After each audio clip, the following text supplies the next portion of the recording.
Okay.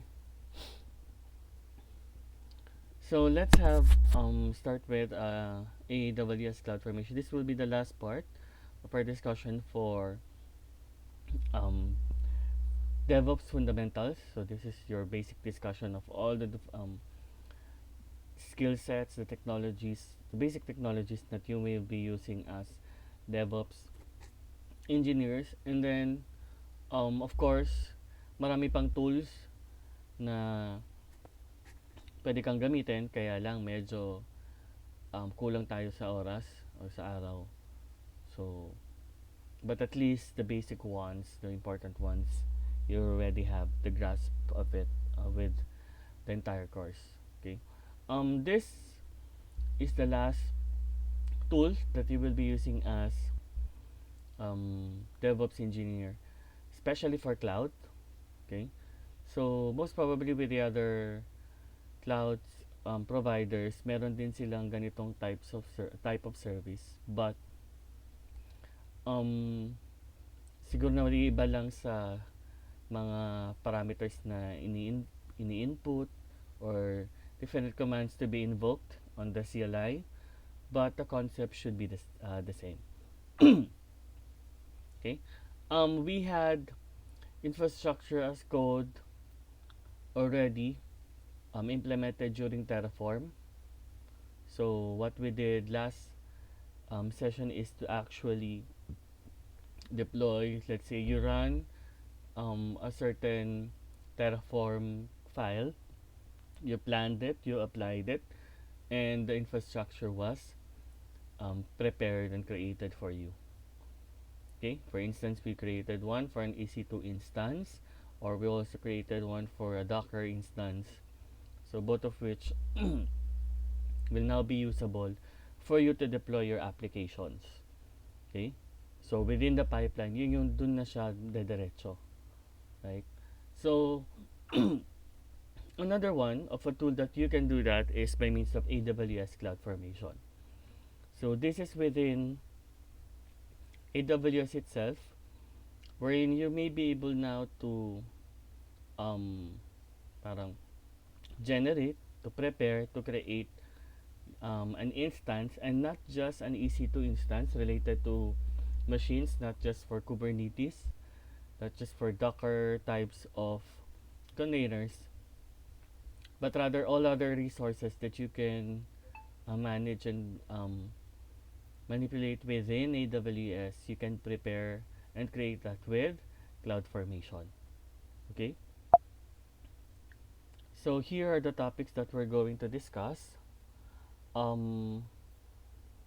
Medyo konting slides na lang din yung prepare ko for this or prepared ko for this, since again we have limited amount of time. I'll be allotting a time for you to do the workshop, to do hands-on, but the remaining time will be again for your final assessment.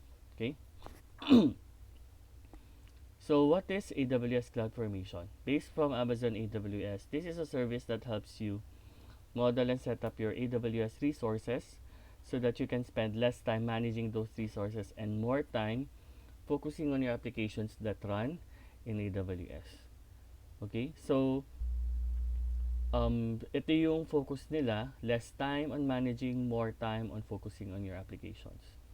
So, the resources that I mentioned earlier, so anything within AWS that will be used for you to manage your applications, where let's say you want to deploy um, a web application or a mobile application, wherein you wanted to reside it in, let's say, an EC2 instance.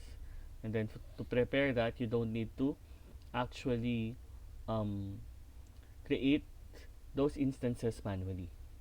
When I say manually, you go to EC2, search that in the search box. You click EC2, you launch the instance, you click the launch instance, and then you um, input the parameters that are for your preference. Let's say what's the image, what's the server, what's the size. Okay, and then you click next. Let's say the instance was created, then you prepare for another one. Let's say you wanted to do um, a high availability type of application wherein you'll be preparing one for different region and then another for another different region, or one for specific availability zone and another for a different one. So you go to the region, you go to the AZ, and then you create the instance there, then you do the same thing but on a different region. So you're doing it manually. So it takes time for you to actually prepare that. And with CloudFormation, it allows you to save time. You don't need to go to the instances, go to the regions, go to the services.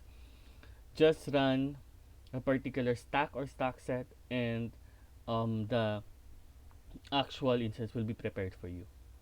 So what is um, automatic here is that, or the setup here is that you prepare a template, and then that template is comprising of what type of resource that you want to create. If you want to create it, if you want to update its configurations, or even if you want to delete them. So you can have separate templates for each, and then you can have separate templates for each resources, right? Let's say from one for an EC2 instance, another for Kubernetes instance or Kubernetes pods, another for Docker containers. So, and even not just those that where you're going to deploy it. You can even make use of CloudFormation to create roles. Let's say you have new user that will be joining the team, then automatically if you wanted to create that the account of that user in AWS within your infrastructure, then you can just run the stack set, and then that's it. It's automatically created just using the same template. Probably you need to just differentiate one parameter, then that's it. Let's say it's a new user, then instead of 001, then increment that 002. So you don't need to do that again manually. Okay, so that's what I mentioned, that the template is created for you, and then you don't need to individually create and configure your AWS resources. Okay. The benefits: it simplifies infrastructure management. Okay, you have the template, you can create that, or you can modify that depending on your preference.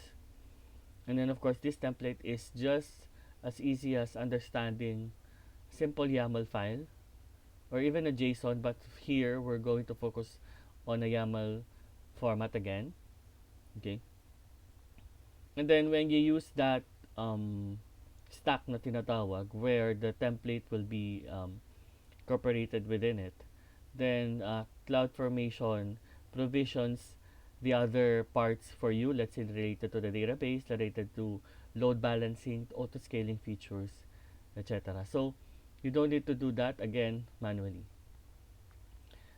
Quickly replicate your infrastructure. Since you have a template already available for you, you can reuse it over and over again.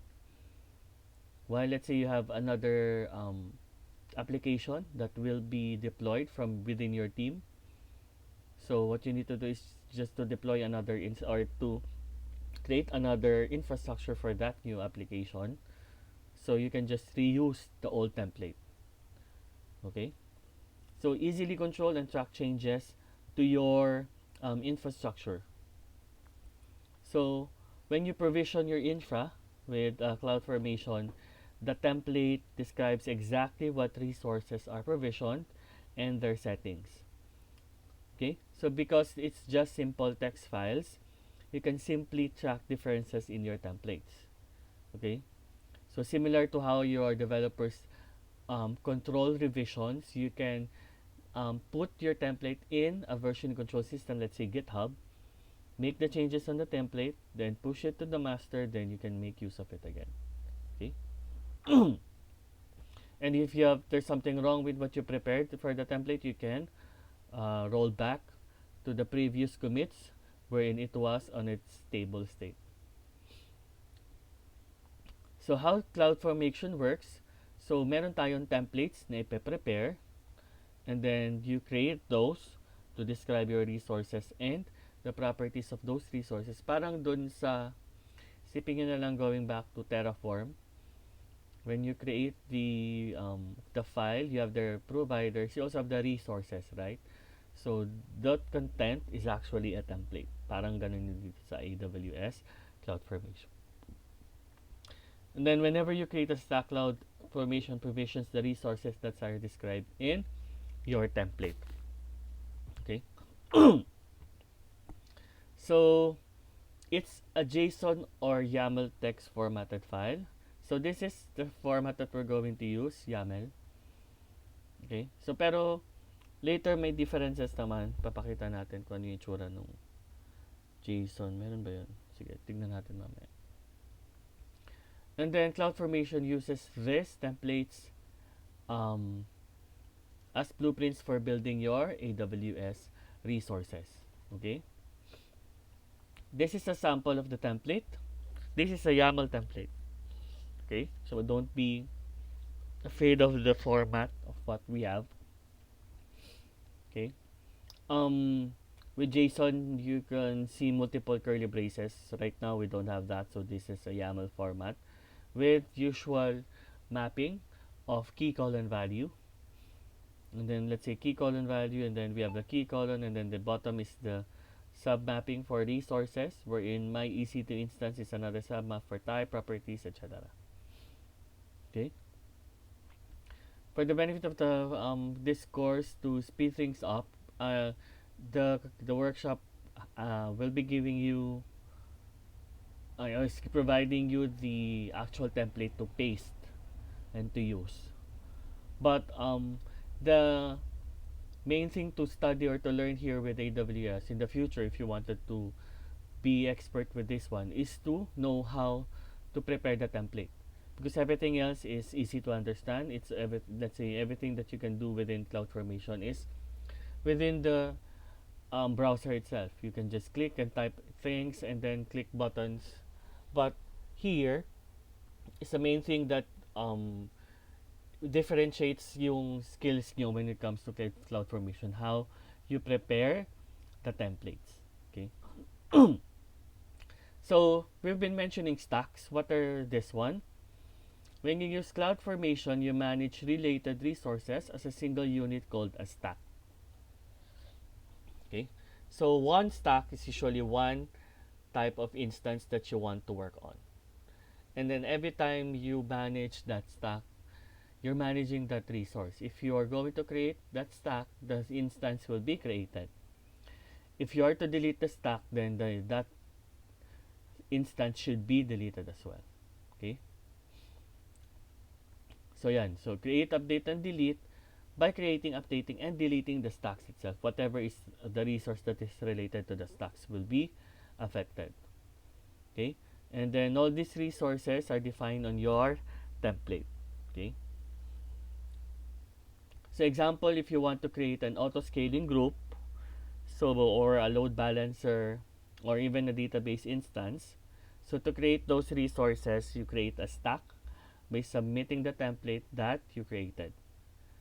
And then CloudFormation provisions those auto-scaling, those balancers, or the database service.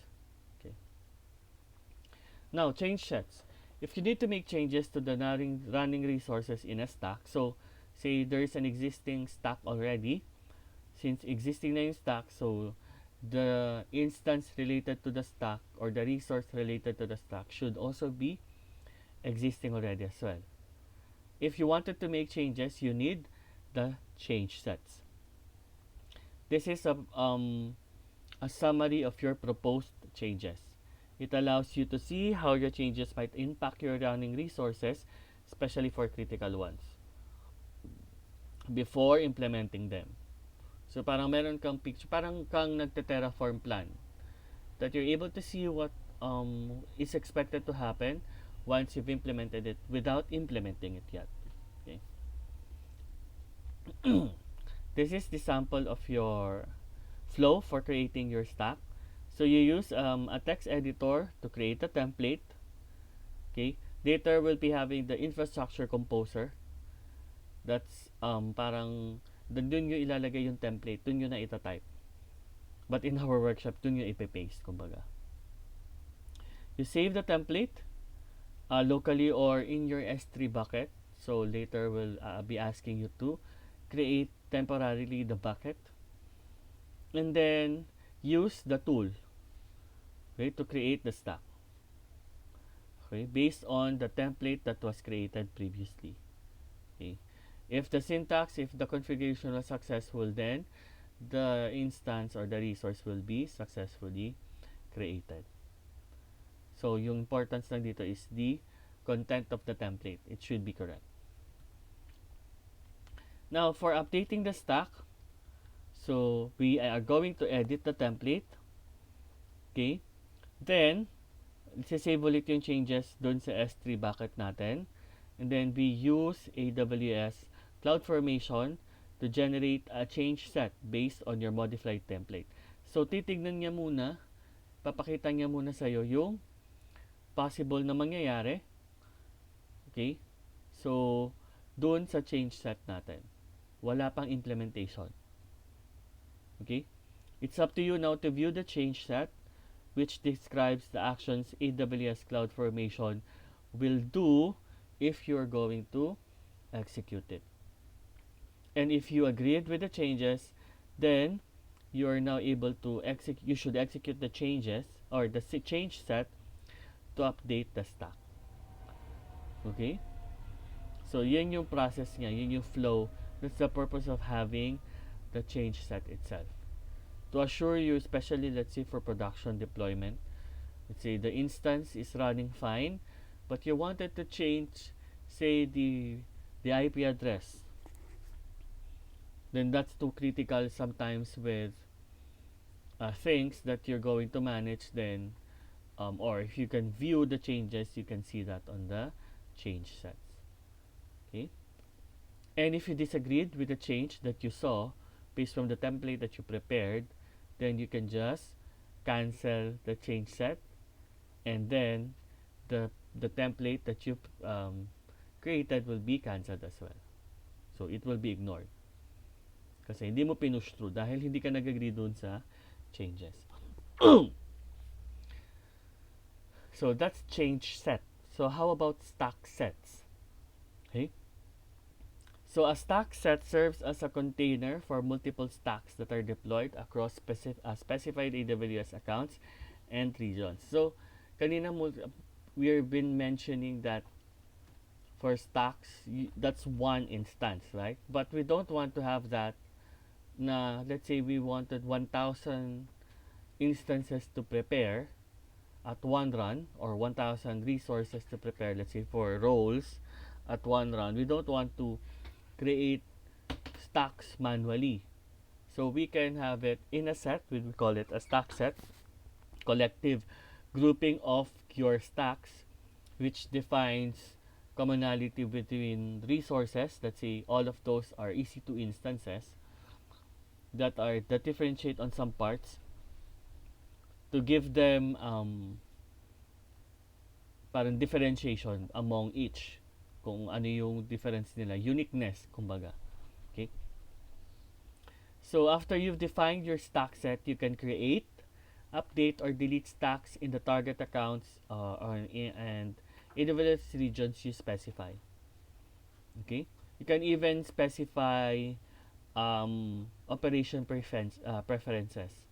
Let's say you can include the order of regions you want to perform the operation.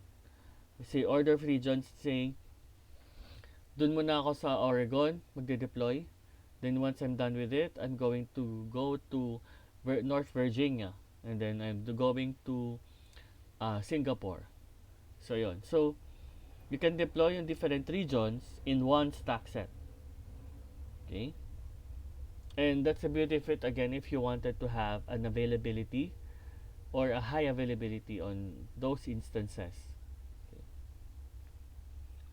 So again, with stack sets, you can create, update, or delete stacks across multiple accounts and regions with a single operation. So one run lang, mahahandle mo na kahit iba-ibang region pa yan. This will make it ideal for managing infrastructure at scale. So for as long as you have a larger infra to prepare to manage, so stack set is good for you. So note that it is a regional resource. Okay, if you create a stack set in one AWS region, you can only see or change it when viewing that region. Okay, so let's say you created your stack set within North Virginia. So dun lang siya. So when you created that, the stack set, although you're able to handle resources, create resources on different regions, when you need to create or to edit your stack set, you need to go back to North Virginia. Kasi nandun yung stack set mo. Hindi siya present on the other regions, not because just because you have instances deployed there. Okay? Wherever you initially created it, that's where it will be permanently present. Okay. And then a stack instance is a reference to a stack in a target account. It can exist without a stack. And this associates with only one stack set. Okay? This is an example of your stack instances. So let's say this is your stack set and then this is the operations. Okay, you can either create, you can either update, or you can either delete. Okay. When you update your stack set, so all associated stack instances update through all accounts and regions. So lahat to madadamay. Okay, so these are all stack instances that belongs to your stack set.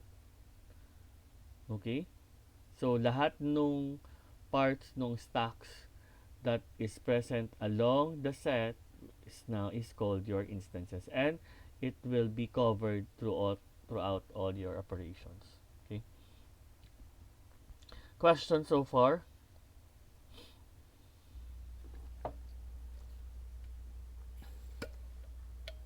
None, Question? sir. Good. Sige. Let's have your templates. So ito na yung madalas na hindi naman madalas because we're going to just do a copy of it. But again, the way to prepare this one is something that you wanted to do to become an expert with CloudFormation. Okay? So it has multiple sections.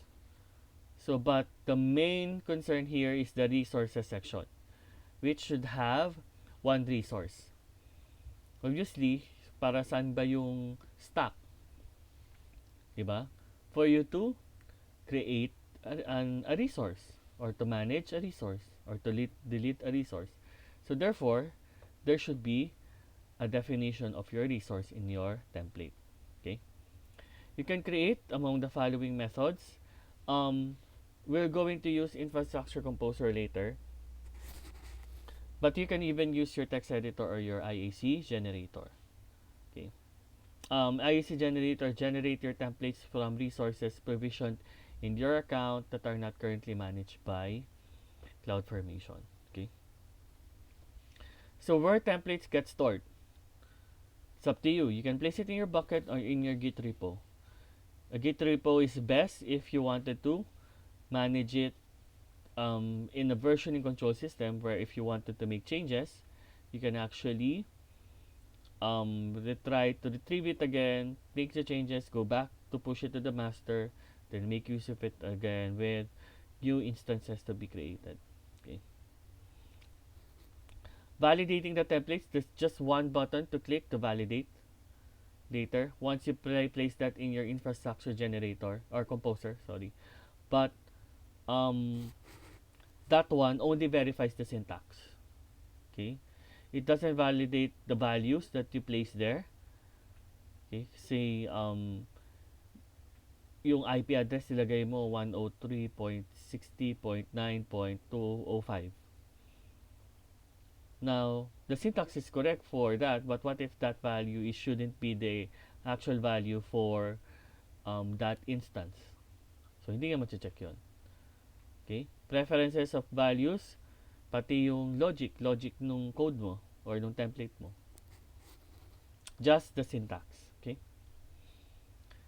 Sample templates, meron tayo dito Marami tayong template dito. And you can even, I think, reuse them. Ayan, if you wanted to have something for auto scaling, for CloudWatch, AWS config, data pipeline, DynamoDB, an EC2 instance, an ECS, okay, Fargate, Kubernetes, okay, Elastic Cache for Lambda. Yan, you already have multiple samples of, let's say, ito, JSON. So, ganyan na siya. You can reuse them and then you can just edit some parameters that fits your preferences. Right? But the rest are usually by default na yan. I mean, common kasi, let's say, you're to prepare for Neptune DB. So, that's it. Almost lahat nung necessary parameters that is important or essential for your Neptune DB configurations should be present here. I haven't tried. Siguro isa lang yung na-try ko dito. Okay? And we've not been using this one since this is for AWS. And we have our own templates for Azure. Okay? So, of course, for you guys, it's important for you to learn more for AWS because it's more common. Right? Okay? So, yan. So, another one, let's see, for config. Okay? So, this is for template config for your AWS config resources. This is, I think, one of the yun nandun sa workshop. Okay? Yung AWS config. Okay, this is more that's simpler to prepare anyway. Okay. And then you have other things to make use of. Even for S3, ayan, meron din tayo for S3 buckets. Yes, we have also for SNS, Amazon SNS. So we have that. Okay. You can have just your link is on the PowerPoint, so you can check that. This is the format for ayun pala yung sa JSON. This is for the template format. This is at its bawas na to ha, pero marami pang sections that are included. Tinanggal ko yata yung conditions, yung mappings is there. Wala rin yung mappings, yung mga yon. So, format here, usually again, curly braced. Okay, and separated by commas. Here is for YAML. It's shorter because there are no curly braces anymore, but the headings should be the same. There should be existing for metadata parameters. Let's say for description, for resources, for outputs. Okay. So the order doesn't matter. If you wanted to place resources at the top, it's fine. Okay. Parameters at the top, it's fine. Rules at the bottom is fine. Okay. For visualization purposes, of course, obviously, we want the description to be at the top and outputs to be at the bottom. Okay. So, later we'll discuss what outputs are. Oops, sorry.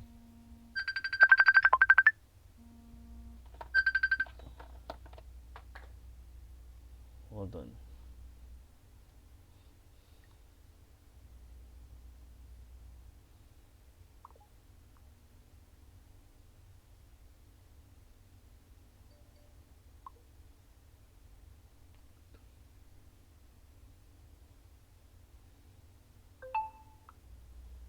Okay.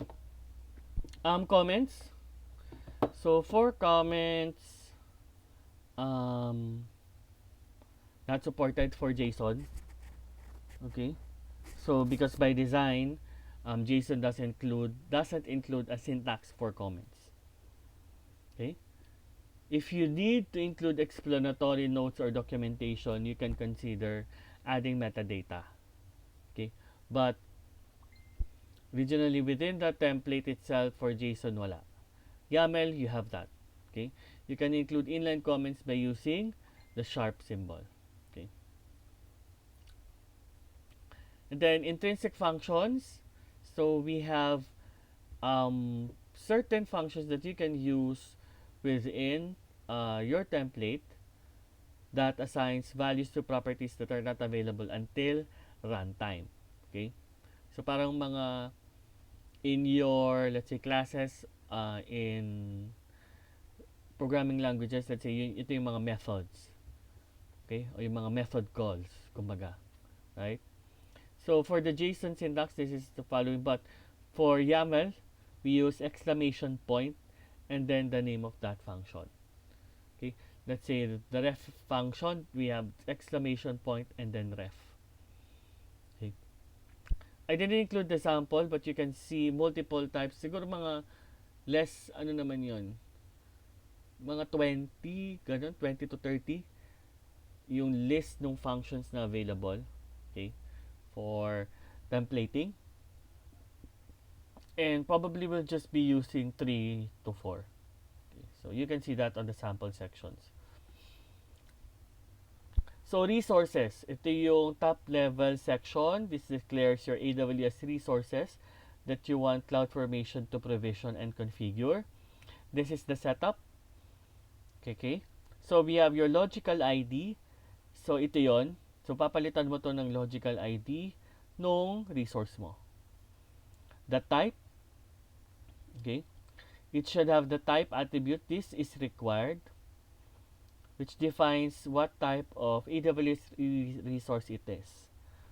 And this, usually, nakikita nyo na to yung mga ganitong designation of names sa AWS mismo. Right? And then for the properties, these are additional options that you can specify to define your configuration details. Okay? Some are required, but there are also some that are optional. Okay? Some have default values. So it means even though it's missing, the default values will override that. And sometimes, since there are some that are required, it means they don't, or the system doesn't place default values on it. Okay? So example of the properties, under resource to ha. So dito yon. So naka-indent siya, under siya dito. Okay? So we have, for instance, the string, the value or the number or the literal list, let's say this, or the boolean value, true. Okay? Sample template tong buo.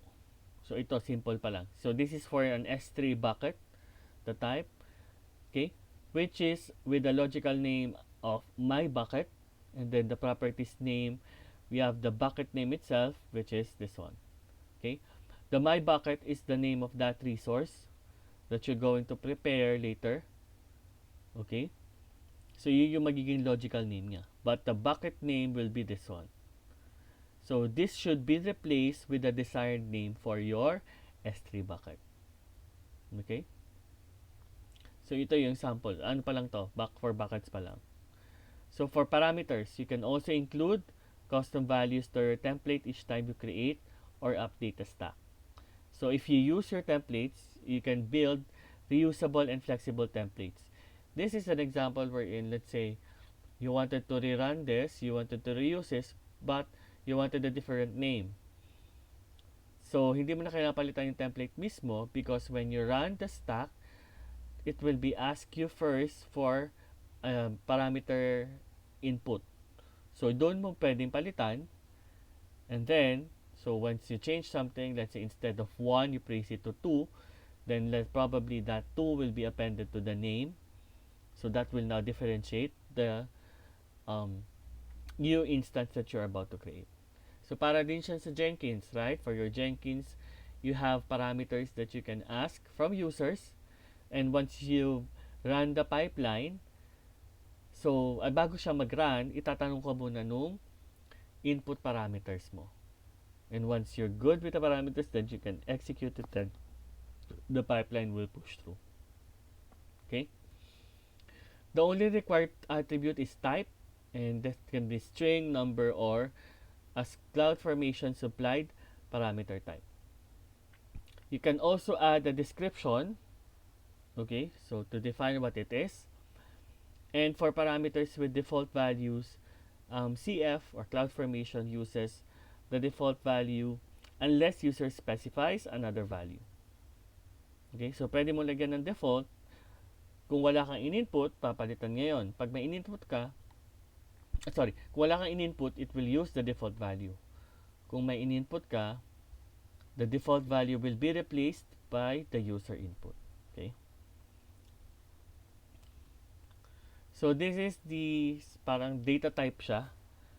For the string, you have that number. For the list, you have that 80, 20. For there's a comma delimited list, that means the strings are separated by commas. And then this is a specific parameter type for AWS. Okay. Okay. So this is for parameters. Ito yung itsura niya. So yung logical ID niya, this is the syntax ha. This is the description if you want to include that, and then the type if you want to include default, and then the allowed values that will be possibly be shown to the user to see which of those will be selected. Probably this is a radio button. Okay. Example ganito. The name of the parameter is instance type parameter. This is the description. The type is string. Default natin t2.micro. And then other values, you have m1.small and m1.large. Okay. Another type of parameter, let's say dbpw, this is a password. And then you include a no echo. The no echo property, when set to true, prevents the parameter value from being displayed on your screen during the implementation of the stack. Okay, so to prevent that, especially if that's a password, so diba, para mas secure. Okay, minimum length is 1, and then maximum length is 41. That gives you or asks you from the user to make sure that pasok siya dito sa limits na to. Okay, and then the allowed pattern. So the pattern usually, let's say, allows lowercase and uppercase, alphabetical characters, and numerals. So giving this kind of instance allows us to be capable of accepting values that starts with those. And continuously, yan. Diba? Yung caret starts with, and then asterisk could either present or more than one character to replace that asterisk, and then dollar sign is at the end. Diba? Parang ito yung syntax for grepping. Okay? And then another sample parameter. So this one, this is a comma delimited list. Okay? So with this type, makikita mo, meron tayong another for 10.0, another for this one, and then the third parameter is this. So lahat siya magkakasama na. Okay? So yan. So you can use this type of parameter if you wanted to provide multiple values for a single property. Okay. If you want to reference this type of parameter, we use the ref function. Ito na yung example. So if you have that, let's say EC2 instance type, you have that. Wait lang. Ito pala. So example is this. So you have ito yung parameter natin, VPC, with a type of string. This is another with a comma delimited list. If you wanted to get VPC, you can see at the bottom. So VPC ID colon, and then since this is a YAML format, we have the exclamation point, and then the function name. Okay, so for this case we have ref, exclamation point ref, and then VPC grabs the value of the VPC parameter, which will now be replaced by VPC 1, 2, 3, 4, 5, 6, unless user inputs a different value. Okay, since this is parameter. Okay, now we also have select. What is the select? So this select function gives us a way to select values from your parameter if that's a comma delimited list. How do you indicate that? You have collect, select, and then 0. This means that you're selecting the first index, 0. So 0 index is this one. So you're now going to select that. So that will now be replaced by US West 2A. Okay? So yun yung ano. And then we have select for the next one. 1 naman siya, so kukunin mo yung second. Okay? Meron tayong sub dito, but it wasn't clearly specified because we don't have other parts, but this is for actually, let's say, substitution naman to replace the values of your AWS region and the AZ. So this is global, parang global variables, kumbaga, ng system. Okay? Yan. So that's how you reference, how you get the values. So if you notice the templates and you see that that's exclamation point ref, what does that mean? So that means it's getting the value from the parameter at the top. Okay? So parang siyang variable parameter substitution. Okay? And then for variable substitution, we have the sub. And then for multiple values from a parameter, we have the select. Okay? So that's how you reference. How you output? So ano pa yung ano munang purpose niya? This is an optional part, an optional section. It can display the value after creating the resources. Let's say you are to create a resource, then a new IP address is generated. Then you want to get that new IP address. Then you can use the output section. Okay? So you can see you can view or capture important information about your resources after the stack was implemented. Okay?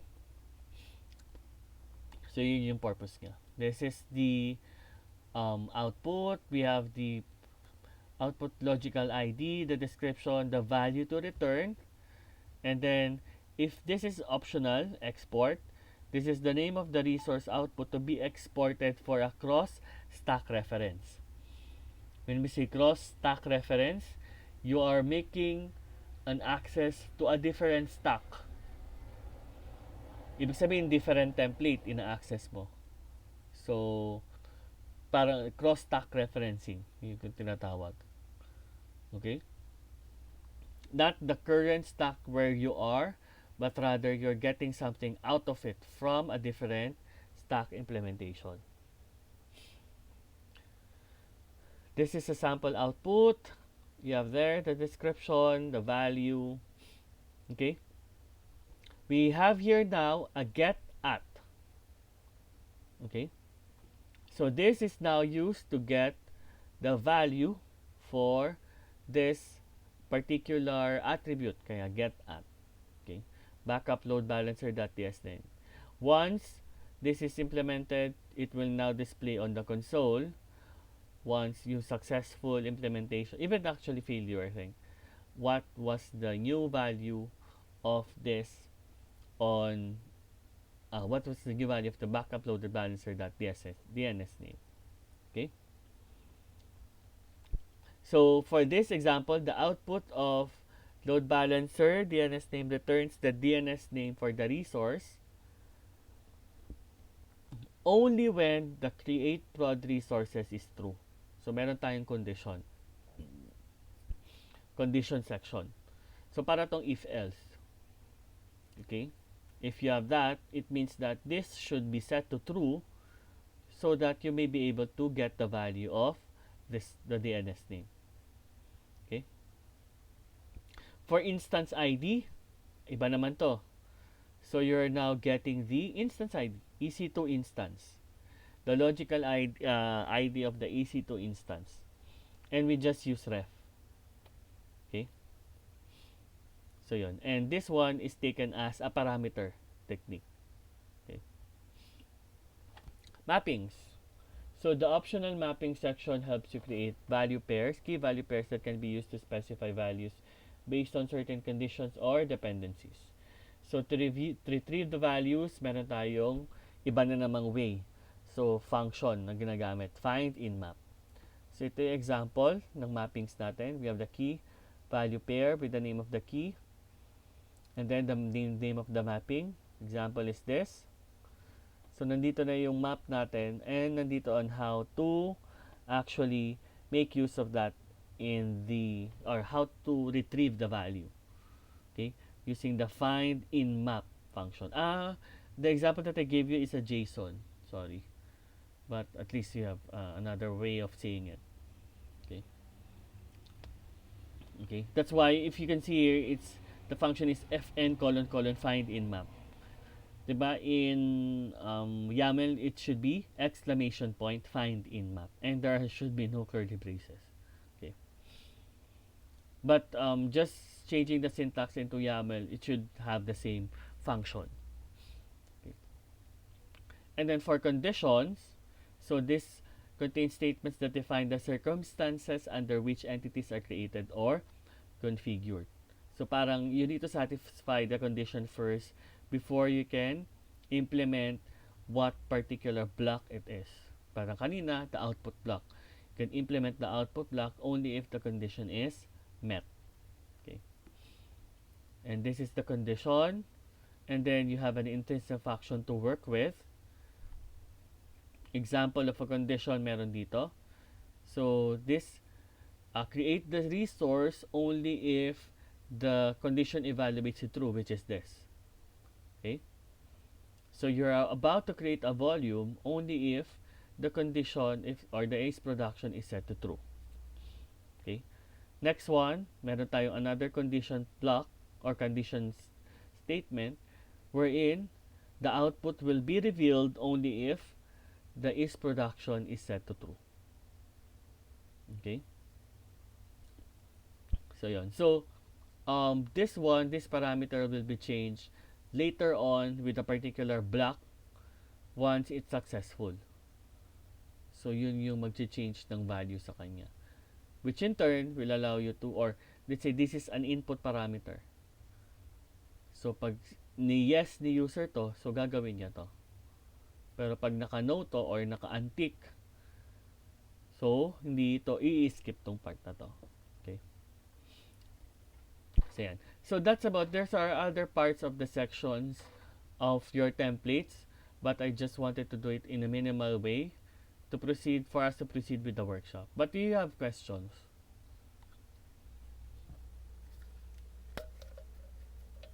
Do you have questions?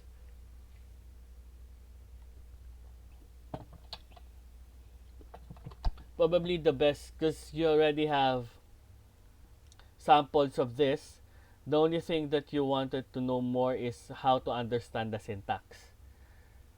But at least if you have, say, ay, ano tong ref na yan? So for now, you're now able to identify that that's retrieval of value from the parameter. Right? So yung mga ganung simple,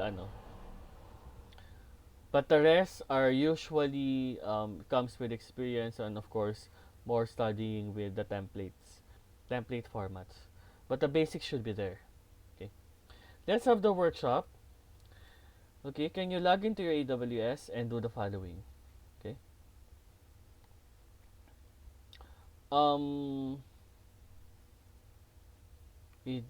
Login din ako. Nakalagin na ba ako? Di pa.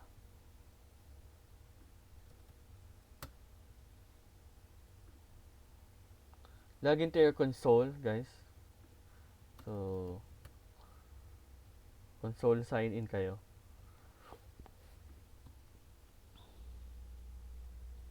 And then,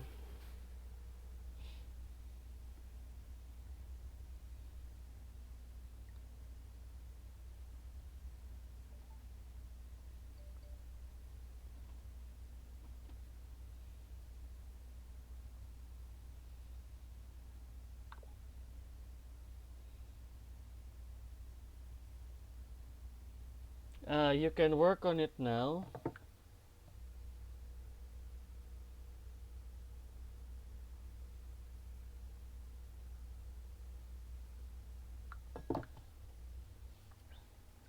Just log into the console, log in, and then go to CloudFormation.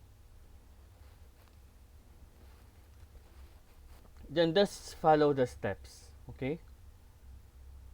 Ay, ba't pangit ng ano ko?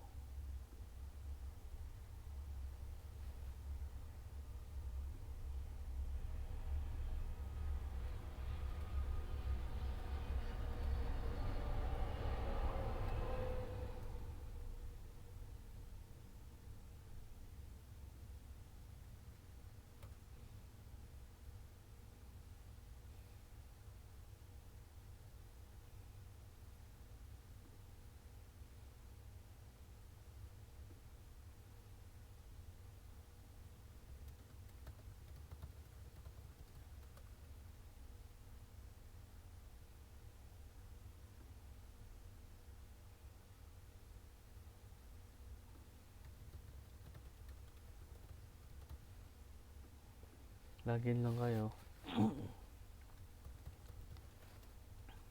And probably if nakalagin na kayo, you can even follow the steps. I think it's step by step procedure naman yung nilagay ko dyan.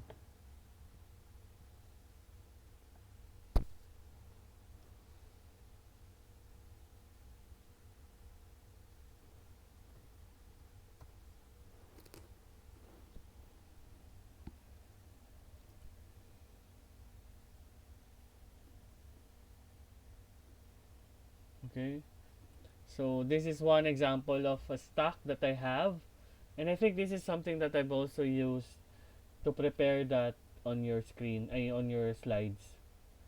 Itong mismo. Okay, and later for the stack set, gagawa din kayo ng another stack. Pero dito muna kayo hanggang 54 hanggang 62. So I wanted you to prepare this one. Tapos meron na tayong template. Medyo malaki na yung yung laman. This is allowing you to create a web server EC2 instance. Okay? So meron na kayong ipe-prepare na ganyan. Tapos andito na yung format ng IP. Ano pa yung nakalagay dyan? The resource itself, also with the web server security group is also included. The server, ito na yon. Okay? And then what will be displayed as an output. Meron tayong ito. Okay? So this is part of the code that was placed via bash. Okay? And this will be implemented later to be placed inside. So ilalagay niya to sa loob, which in turn, while your HTTPD is installed successfully on that EC2 instance, you will now be able to see hello world. You should be able to see hello world dun sa browser ninyo. Okay? So that's what it's going to do. So when you deploy this one, okay? So follow nyo lang yung steps, edit nyo lang to, or copy nyo lang yan. And then, hello? Ay, sorry. May questions ba? None? Okay. Another important thing, i-share nyo lang na test tapos goods na.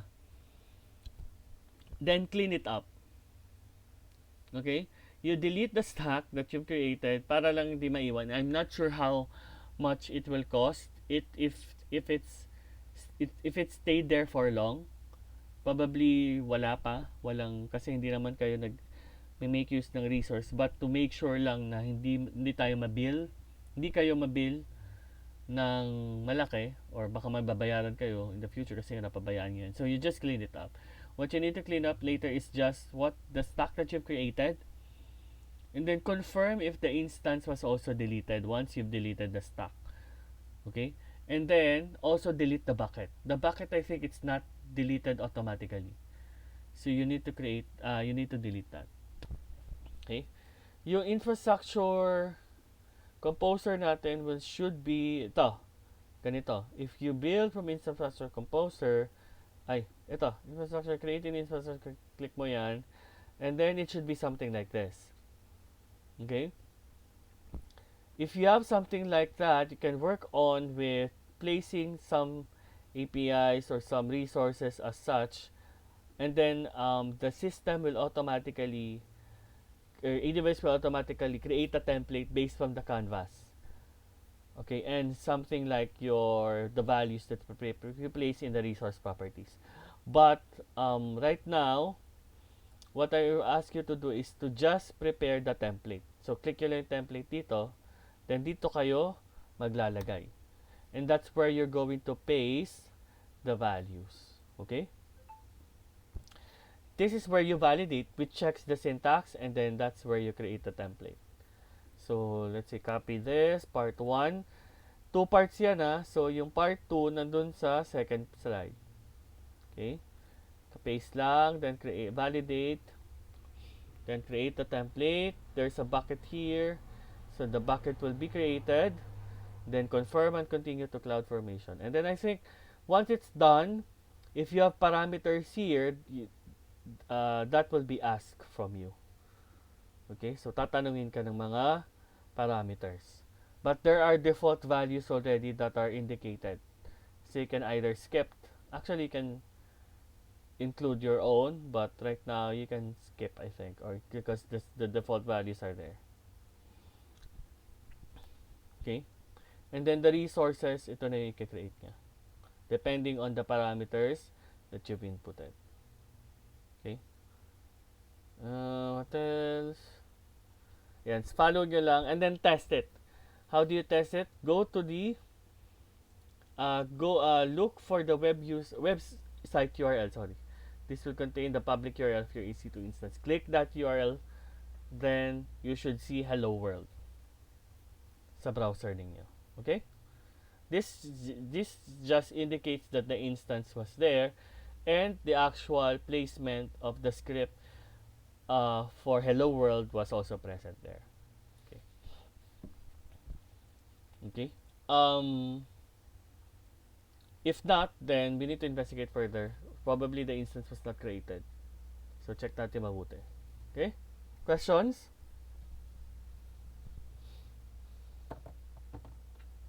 Wala pa, sir. Wala pa. Sige. Please work on it. Hanggang 62. Pero gawin nyo muna hanggang 61 Wag nyo munang gawin to kung hindi naman siya successful. Okay?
Done?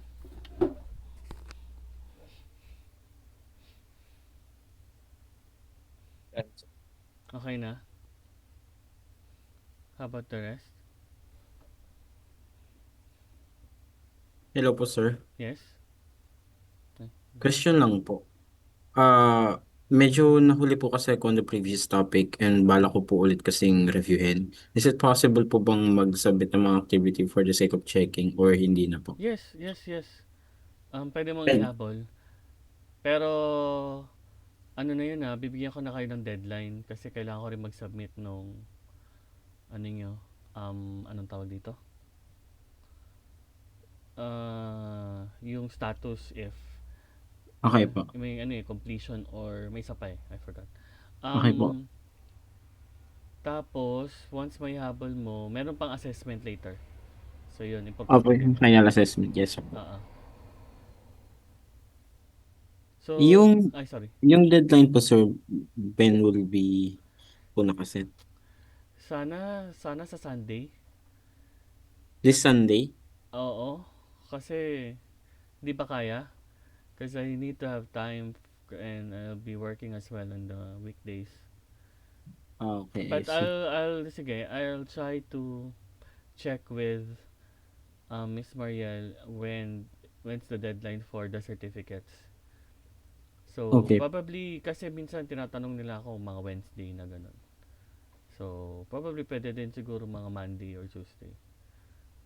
Okay. So yung requirements lang for the certificate is the final assessment, sir? There are two types of certificates kasi. So, yung if you've just completed it, then you will be given with a certificate whether you've completed or you passed the assessment or not. Pero the type of certificate will be different for those who excelled. Yun ang naman yun. Okay, I see. Yung ano for example. Mm-mm. So, hindi pwedeng hindi kayo mabigyan ng certificate. Di ba? But, kung ano yung nakalagay doon. Kung, so, that will differ among everyone else. So regardless if we finish the activity or not, meron po kami certificate. Yes, you will be given. Okay po. Na-late mo na po kasi ako eh. So bali, ang gagawin ko na lang po parang self-paced na tapusin ko lahat. Yeah, yeah, it's okay. So bali, ganun na lang po yung gagawin ko. And the usual is that you need to send it to me via the email. Sorry sir, ano pa? Via email, yung sinabi ni, sino ba nagsabi sa Discord?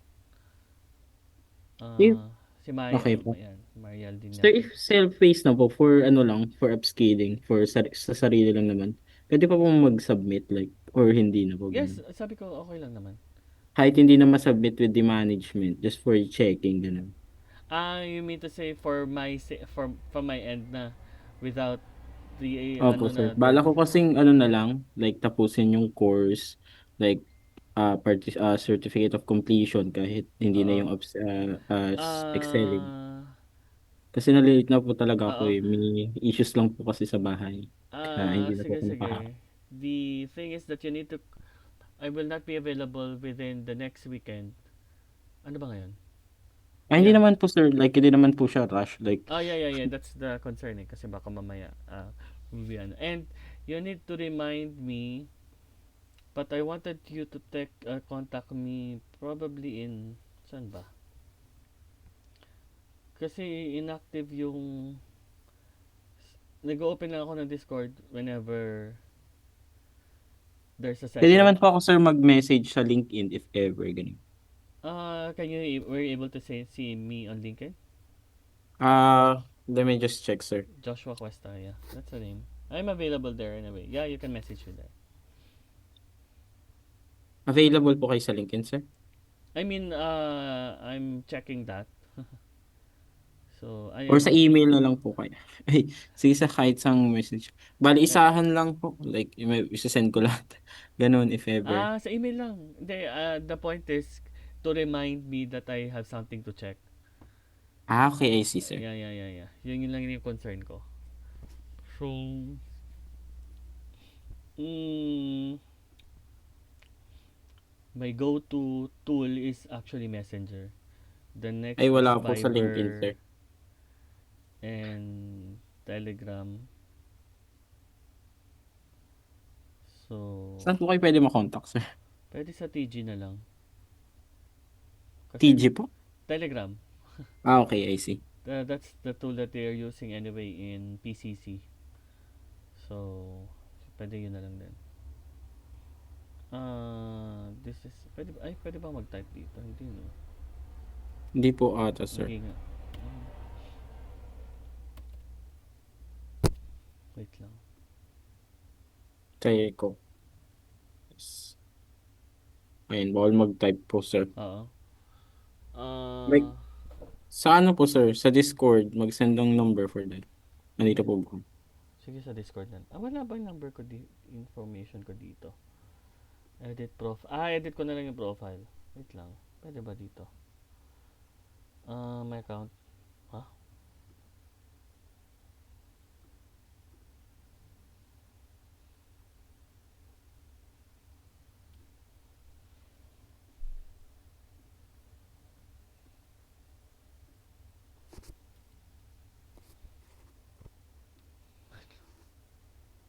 Mm,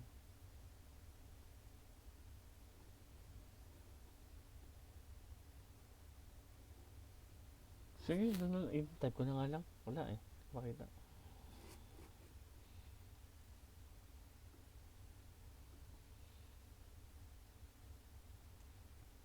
Discord. Where's that? Ito.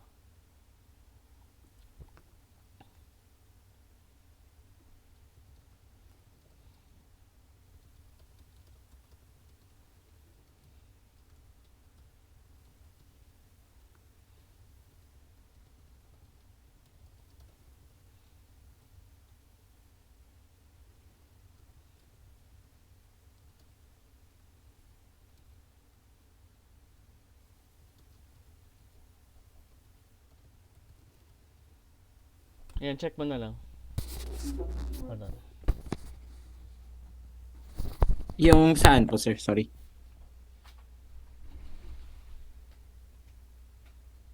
Hello po.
So, yeah.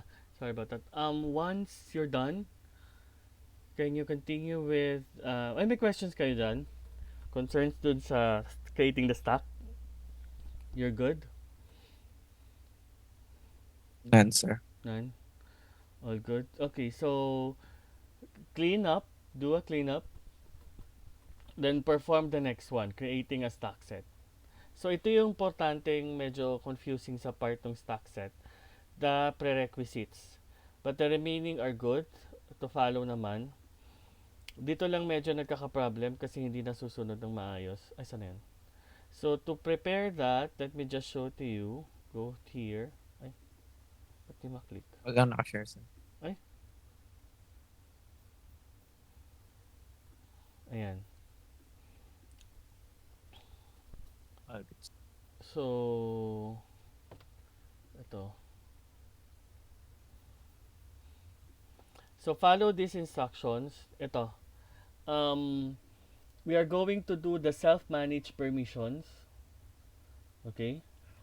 And what you need to do here is just to use the administrator account and the target accounts. Itong dalawa yung i-create nyo. Okay? And how do you do that? By creating the stack again. So, gagawa kayo ng stack for the role, for administrator account, and another stack for the target account. So, dalawang stack to. And how do you do that? Meron na siyang YAML file anyway. You just need to copy it. Or meron, ayan, pwedeng yung download pala. And then, going to, let's say, ito yung na-download niya. Ito. So, this is already one YAML file for the template to use to create the stack for the stack set execution role. And then meron siyang another for the stack set administration role naman. Okay? So, you just need to follow the steps since you've already done an example of creating a stack for an EC2 instance. Ito naman for the role. So, gawa kayo nun. Saka kayo gumawa ng stack set. Okay? So, ito, tinuturuan lang kayo. Hindi naman tuturuan. This is just a way for you to practice further doing stacks. But at the same time, you can even do this manually via the yung IAM managed dun sa IAM console natin in AWS. But since meron na rin naman to, ito na lang gamitin nyo. Okay? So, and finally, kapag tapos na yan, dapat meron kayong role ng ganito, tsaka meron kayong role ng stack set execution role. Okay? So, itong dalawa, yung i-create niya. Again, stacks yung gagamitin nyo. Huwag nyo nang basahin yung the rest. Of course, to understand it fully, you can read that part. But, the main step to follow is just to download this, copy the content, and then use that as a template on a new stack. Okay? So, yun. And then, once you're done with creating stacks for the roles, you can now create the stack set, which uses those roles. So, doon sa permissions, dapat yung IAM role na pipiliin mo is the one that you've created from here. Dapat, alam ko, stack set administration role yung pipiliin mo doon. Okay? So, yun. Okay. And then, just follow the same steps. Okay. And then, to submit. Once this one is created, it's just check nyo lang na successful. This will allow you to deploy AWS config on 2 regions for US West 2 tsaka US East 1. Okay? Ayan. And then, for cleaning up, delete the stacks from your stack set. So, hindi ka kasi pwedeng mag-delete ng stack set na may stacks. Diba? For a stack set, it has its own stack instances inside. And you need to delete that once you're done. Saka mo pala madidelete yung stack set. Then, delete your roles and your buckets. Okay. I think you can just delete the IAM roles from the stacks that you've created. You can just delete the stacks as well for this. The buckets, I believe you need to delete it manually. Okay. And there. And there's no workshop to work on to try this one. You can just mingle with any other templates that you can see dun sa link yung binigay ko. Sana yung link kanina? Sample templates. May link dun kanina, di ba? Ito. And then, there are so many things that you can work on with this one. Right. Okay? Just make sure that every time you create something, you need to delete it.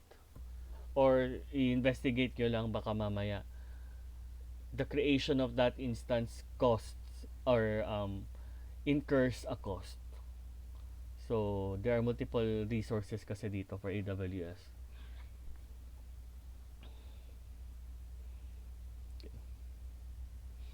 Okay.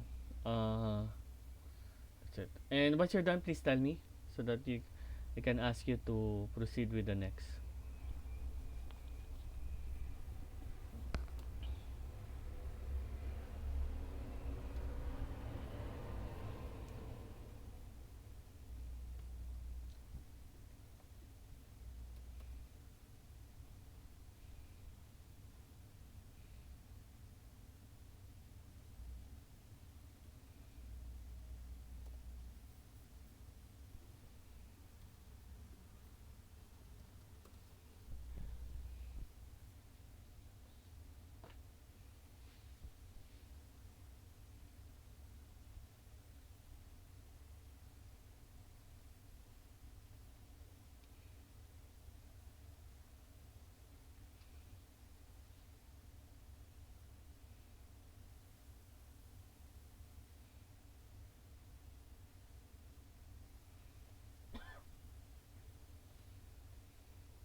Everything's good?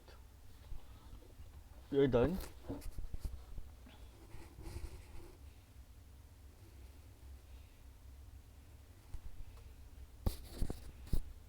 Sige, I think I can stop the recording now.